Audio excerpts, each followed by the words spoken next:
છોટાઉદેપુરના નસવાડી તાલુકાના અંતરિયાળ વિસ્તારમાં આવેલ મોટીઝરી ગામમાં શિક્ષણને લઈને ચોંકાવનારી વિગત સામે આવી છે। નસવાડીના મોટીઝરી ગામમાં શિક્ષકની લાલિયાવાડી સામે આવી છે। ન્યૂઝ 18 ગુજરાતીના રિયાલિટી ચેકમાં મોટો ખુલાસો થયો। અમે જાણ્યું તો મોટીઝરી ગામના શિક્ષક 11 દિવસથી ગાયબ હતા। શાળામાં માત્ર એક જ શિક્ષક 11 દિવસ ગાયબ। શિક્ષક નશો કરી આવતા હોવાનો પણ સ્થાનિકોએ આક્ષેપ લગાવ્યો છે। 40 થી વધુ બાળકોનું ભવિષ્ય અધરતાલ હોય તેવું લાગી રહ્યું છે। શિક્ષકને મુખ્યમંત્રી કોણ છે તે પણ નથી ખબર। નસવાડી તાલુકાના અંતરિયાળ વિસ્તારની અંદર કઈ રીતે શિક્ષણ બાળકોને મળે છે તેની રિયાલિટી ચેક કરવા માટે ન્યૂઝ 18 ગુજરાતીની ટીમ પહોંચી છે।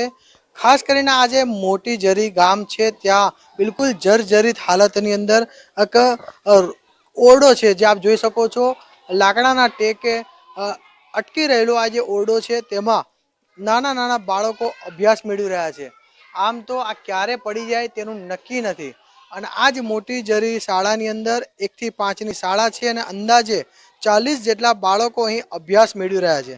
પરંતુ ગામના લોકોનું કહેવું છે કે આજે જે શિક્ષક છે છેલ્લા 6 દિવસથી ગેરહાજર હતા અને આ જે બાળકો જે છે તેઓ અહીં આવી રમીને ઘરે જતા રહેતા હતા। ત્યારે રિયાલિટી ચેક કરવા માટે ન્યૂઝ 18 ગુજરાતીની ટીમ પહોંચી છે।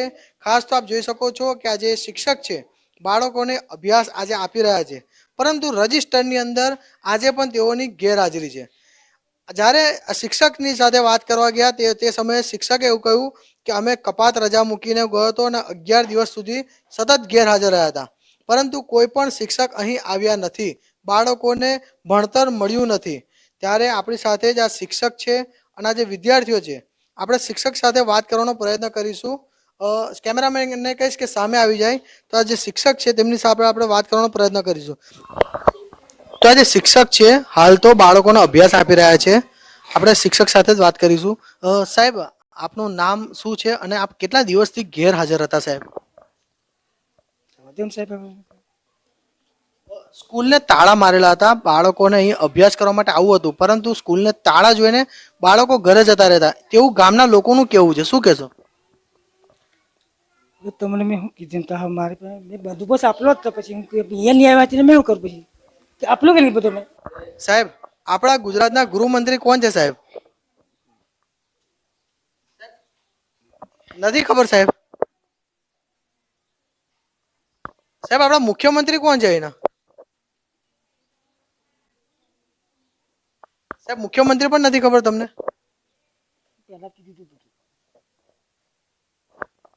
જ્યારે ગૃહમંત્રી મુખ્યમંત્રી એનું નોલેજ નથી તો આ 40 બાળકોનું ભાવિનું શું? ગામના લોકોએ એક મન બનાવ્યું છે કે જો આવનારા સમયની અંદર આ શિક્ષક ચેન્જ કરવામાં નહીં આવે તો આ સ્કૂલને તાળા મારી દેવામાં આવશે।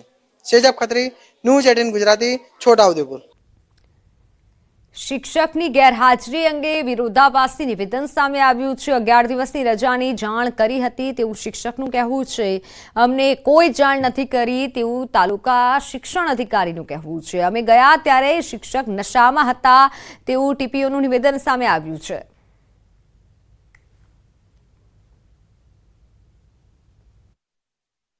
અંબુભાઈ રાઠવા, મોટીઝરી પ્રાથમિક શાળા શિક્ષક, વતન બિલગામ, હાલ નસવાડી રહું છું।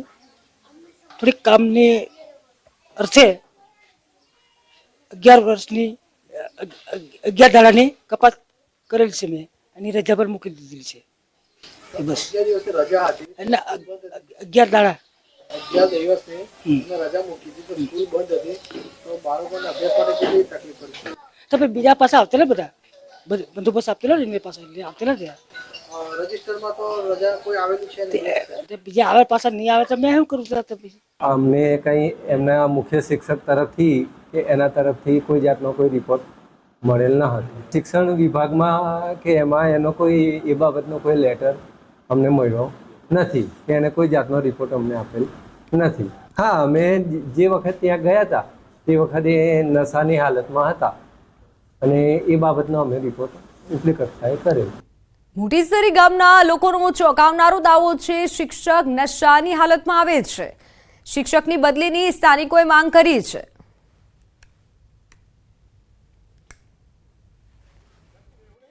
હાલમાં બી શિક્ષક આવેલો છે, પણ એ શિક્ષકને હાલમાં અત્યારે એની મજક શક્તિ નથી. એમ દારૂ પીને બધું ખલાસ થઈ ગયેલું છે. બદલી ના કરે તો અમારે સ્કૂલ બંધ કરી દેવાની કાયમ માટે, તાળાબંધી કરી દેશું. બરાબર. મારું બાળક, મારી છોકરી છે, 5મા ધોરણમાં ભણે છે. મારી છોકરીને લખતા વાંચતા હજુ બી આવડતું નહીં.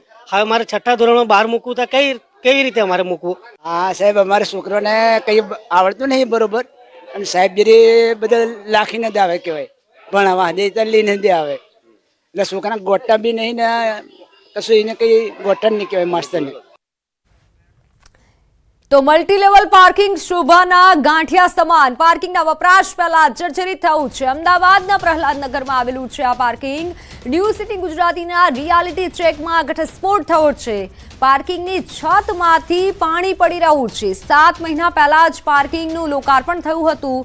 100 કરોડના ખર્ચે પ્રહલાદનગર મલ્ટી લેવલ પાર્કિંગ તૈયાર થયું હતું. લોકાર્પણના 7 મહિના વીતી ગયા છતાં પણ તેનો ઉપયોગ નથી થતો. અમદાવાદ શહેરમાં એમસી દ્વારા 6 મલ્ટી લેવલ પાર્કિંગ બન્યા છે. વપરાશ પહેલા જ પાર્કિંગ જર્જરિત હાલતમાં જોવા મળી રહ્યું છે. પાલિકાના 100 કરોડ પાર્કિંગ પાછળ ધોવાયા છે.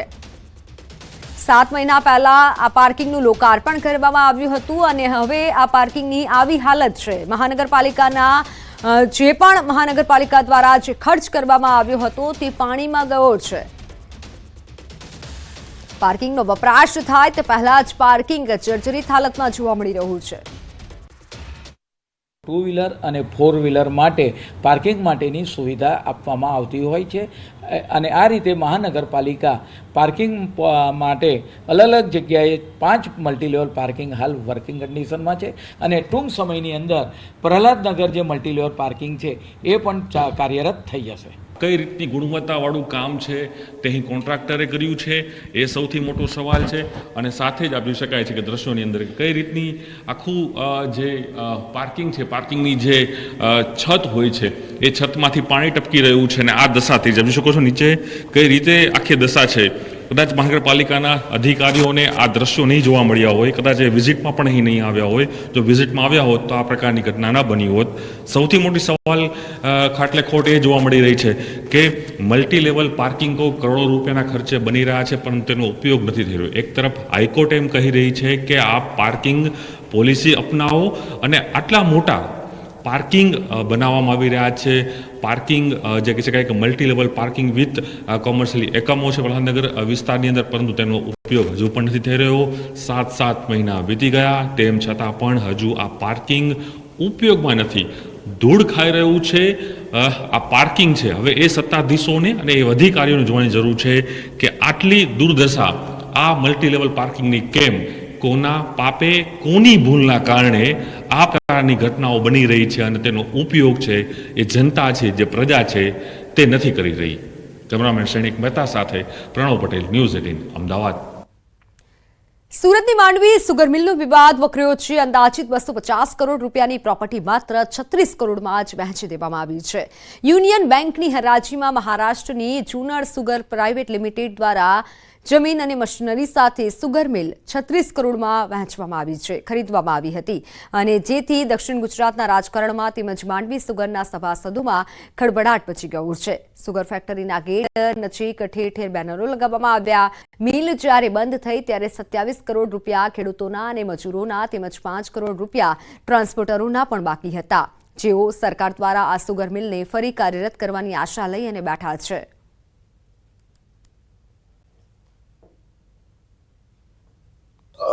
માંડવી સુગર 250 કરોડની વેલ્યુએશન વાળી સુગર ખાલી 36 કરોડમાં વેચાય એ સાંભળી ઘણું દુઃખ થયું. તો આ વેચ્યું કોણે એ આજે પ્રજામાં, ખેડૂતોમાં મોટો પ્રશ્ન છે. જો 36 કરોડમાં જો જગ્યા એ ટોટલી રાખી લીધી હોય તો 250 કરોડની જગ્યા હતી, 250 કરોડની, તો એ જગ્યા એ ભાઈએ 36 કરોડમાં બેંક આપી દીધી ને આ માંડવી સુગર જે સંસ્થા હતી એ પ્રાઇવેટમાં થઈ ગઈ છે. હવે અત્યાર પછી અમારે શું કરવું? 2017માં જ્યારે માંડવી સુગર બંધ થઈ ત્યારે ખેડૂતોના શેરડીનું પેમેન્ટ, મજૂરોની મજૂરીની પેમેન્ટ અને ટ્રકવાળાનું ટ્રાન્સપોર્ટનું પેમેન્ટ બાકી હતું, જે આજ દિન સુધી બાકી છે અને એમને મળ્યું નથી. કોંગ્રેસના નેતા મનહર પટેલે કહ્યું કે અખબારમાં કોંગ્રેસ નેતા મનહર પટેલનો જુગર મિલના આમંત્રિત ડિરેક્ટર તરીકેનો લોક છપાયો હતો અને જે બાદ તેણે સ્પષ્ટતા કરી કે જે આક્ષેપો લાગી રહ્યા છે તે પાયાવિહોણા છે. પેપરમાં એવું વાંચવા બન્યું કે મને ડિરેક્ટર બનાવ્યો છે ને, પણ એવું કંઈ નથી. સત્યથી વેગળી વાત છે. કોંગ્રેસે જે સ્ટેન્ડ લીધું છે તે પ્રમાણે હું ખેડૂતોની સાથે છું અને ટ્રાઇબલમાં આદિવાસીઓની સાથે છું. વડોદરાના સાવલીમાં વીજ કંપનીની ઘોર બેદરકારી સામે આવી છે. વીજ તાર પડતા 60 વર્ષના વૃદ્ધાનું મોત નીપજ્યું છે. પોઈચા ચોકડી પાસે આવેલી વસાહતમાં સવારે વૃદ્ધા પાણી ભરવા માટે ઘરની બહાર ઊભા હતા ત્યારે દુર્ઘટના ઘટી. અચાનક વીજળીનો તાર તૂટી જતા વૃદ્ધા પર પડતા વીજ શોકના કારણે તેમનું મોત નીપજ્યું. ઘટનાને લઈને સ્થાનિકોમાં વીજ કંપની સામે ભારોભાર રોષ છે. અગાઉ પણ એક પશુનું મોત થયાનો સ્થાનિકોએ આક્ષેપ કર્યો છે. પોલીસને જાણ થતાં ઘટના સ્થળે પોલીસ પહોંચી હતી અને કાયદેસરની કાર્યવાહી હાથ ધરી છે.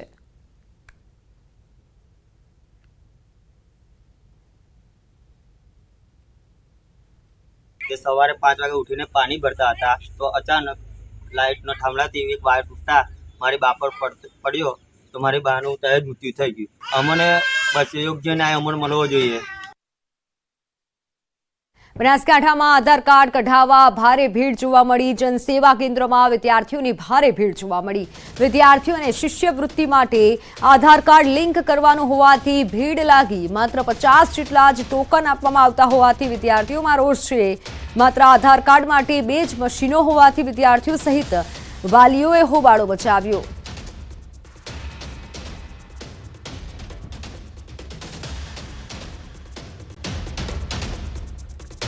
તો સ્કોલરશિપ માટે આધાર કાર્ડ જરૂરી છે અને આધાર કાર્ડ લિંક કરેલું હોવું જરૂરી છે, જેથી વિદ્યાર્થીઓનો જમાવડો જોવા મળ્યો. જો કે વિદ્યાર્થીઓમાં અત્યારે રોષ છે. વાલીઓ પણ એકત્ર થયા હતા. આધાર કાર્ડ કઢાવવા માટે જનસેવા કેન્દ્રમાં વિદ્યાર્થીઓની ભારે ભીડ જોવા મળી છે. ફોનલાઈન પર સંવાદદાતા કિશોર જોડાઈ ચૂક્યા છે. કિશોર, શા કારણે આટલી બધી ભીડ વધી રહી છે? હાલ કોઈ વ્યવસ્થા કરવામાં આવી છે ખરા?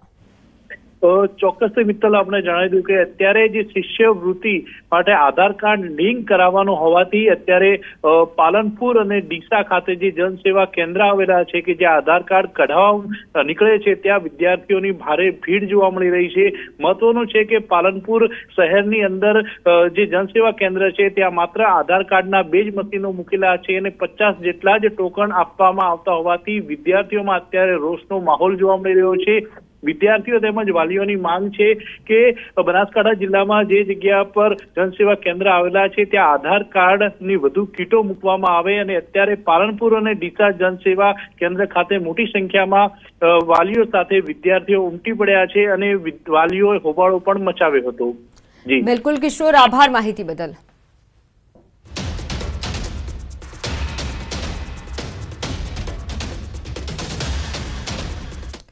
ડિજિટલ ગુજરાત પોર્ટલ બન્યું જટિલ પ્રક્રિયા પોર્ટલ. વિદ્યાર્થીઓને મળતી શિષ્યવૃત્તિ તેમના સુધી પહોંચવામાં અનેક પડકારોનો સામનો કરવો પડી રહ્યો છે. ભણતરનું કામ પડતું મૂકી દિવસ રાત KYCના કામમાં લાગેલા શિક્ષકો અને વાલીઓ થાકી ગયા છે, જેના કારણે ઘણા વાલીઓ આ શિષ્યવૃત્તિને નકારી રહ્યા છે અને શિક્ષકો પણ શિક્ષણ કાર્યમાં યોગ્ય સમય નથી ફાળવી શકતા અને આ પ્રક્રિયાને સરળ બનાવવાની માંગ ઉઠી છે. સરકારી પ્રાથમિક શાળાના શિક્ષકોને KYCની કામગીરી સોંપાતા કકડાટ થવા લાગ્યો છે. સરકારી પ્રાથમિક શાળામાં અભ્યાસ કરતા ધોરણ 1 થી 5ના વિદ્યાર્થીઓને 1650 રૂપિયા અને ધોરણ 6 થી 8ના વિદ્યાર્થીઓને 1950 રૂપિયા શિષ્યવૃત્તિ આપવામાં આવે છે. અને જેની ડિજિટલ ગુજરાત પોર્ટલ પર દરખાસ્ત કરવાની હોય છે.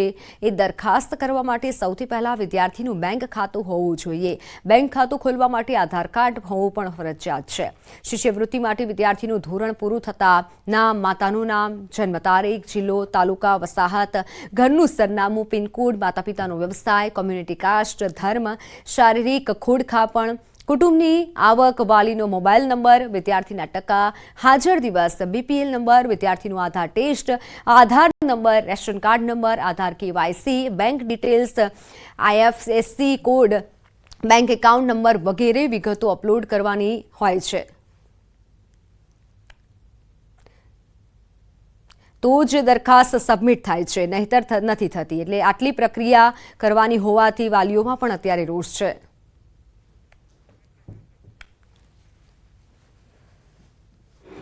સૌપ્રથમ તો એમનું બેંકમાં એકાઉન્ટ હોવું ખૂબ જરૂરી છે. તો બેંકનું એકાઉન્ટ ખોલવા માટે જ્યારે બેંકમાં જઈએ છીએ ત્યારે બેંક નો ફ્રીલ એટલે કે ઝીરો બેલેન્સથી ખાતું ખોલવા તૈયાર નથી, અને એના માટે 1000થી 5000 સુધીની ડિપોઝિટ છે એ બેંક ખાતામાં રાખવી પડે છે. અને બેંકનું એકાઉન્ટ ખોલવા માટે પણ આધાર કાર્ડ ખૂબ જરૂરી છે. તો પહેલું પગથિયું છે એ આધાર કાર્ડ કઢાવવા માટેનું. તો જ્યારે આધાર કાર્ડ કઢાવવા માટે આપણે જે તે સેન્ટરો આધાર કાર્ડના છે ત્યાં જઈએ છીએ ત્યારે ત્યાં ખૂબ ગર્દી જોવા મળે છે. અને ગર્દી સિવાય જ્યારે વારો આવે છે ત્યારે ઘણી વખત સર્વરના પ્રોબ્લેમો ત્યાં જોવા મળે છે. દાખલા તરીકે એક બાળકનું કેવાયસી નથી તો એમાં આપણે પહેલા લોગિન કરવા માટે 2 એપ છે એ ડાઉનલોડ કરવી પડે છે, PDS પ્લસ અને આધાર કેપ્ચર, ફોટો કેપ્ચર. એ 2 જે તે શિક્ષક અને પ્રિન્સિપાલના મોબાઈલમાં 2 એપ્લિકેશન ડાઉનલોડ કરવાની. હવે જ્યારે લોગિન થઈએ છીએ ત્યારે ઓટીપી આવે છે. એ ઓટીપી દાખલ કરીએ એટલે એ એપ્લિકેશન રન થાય છે. હવે એ એપ્લિકેશન રન થયા પછી એમાં અનેક એરર આવે છે. ગઈકાલે આખો દિવસ એ એપ્લિકેશન ચાલતી જ નહોતી, સાંજે થોડી વાર માટે ચાલેલી હતી. અત્યારે ચાલુ કર્યું તો અત્યારે એ એપ્લિકેશનમાં જે તે વિદ્યાર્થીના જે બાકી હતા એના રેશન કાર્ડ નંબર નાખ્યા તો ઓટીપી જનરેટ થયો નહીં. આધાર કાર્ડ, રેશન કાર્ડ બધું અપડેટ કરવું તો નથી થતું, ધક્કા ખાય. બરાબર, તો આ શિષ્યવૃત્તિ અમારે માણસ ધક્કા ખાઈને કન્ટેન્ટ નથી જોતી આવી લેવી. વળી ઈ કેવાયસી ન હોય તો દરખાસ્ત નથી થતી. ઈ કેવાયસી કરવા માટેની પ્રક્રિયા પણ ખૂબ જ જટિલ છે, જેમાં PDS પ્લસ એપ્લિકેશનમાં શિક્ષકો એપ ઓપન કરે એટલે વિદ્યાર્થીના વાલીના મોબાઈલમાં ઓટીપી આવે છે. વાલીના મોબાઈલમાં આવેલ ઓટીપી જનરેટ કરે ત્યારે આધાર કાર્ડ કેવાયસી કરે, સૂચનાઓ વાંચી રેશન કાર્ડ નંબર દાખલ કરવા, રેશન કાર્ડ દાખલ કરે એટલે ફરી પાછો વાલીના મોબાઈલ નંબરમાં ઓટીપી આવે. શિક્ષક ઓટીપી માંગે, ઓટીપી દાખલ કરવાનો અને ત્યારબાદ રેશન કાર્ડમાં જેટલા મેમ્બર હોય એટલા સ્ક્રીન પર શો થાય અને એમાં જે વિદ્યાર્થીનું ઈ કેવાયસી બાકી હોય એના નામ પર ટીક કરવાથી ફોટો કેપ્ચર કરવાનો અને ફોટો કેપ્ચર કર્યા પછી પાછો ઓટીપી આવે. એ ઓટીપી વાલી પાસે માંગવો અને અપલોડ કરવો. ત્યારબાદ ફોટો કેપ્ચર કરવામાં પણ સમય લાગે છે. તો ફોટો કેપ્ચર થયા બાદ વિદ્યાર્થીની આધાર ડિટેલ ખુલે અને એમાં ટીક કરી સબમિટ ફોર એપ્રુવલ આપી અને ત્યારબાદ ઈ કેવાયસી પૂરું થાય અને ત્યારબાદ વિદ્યાર્થીની શિષ્યવૃત્તિની દરખાસ્ત સબમિટ થાય.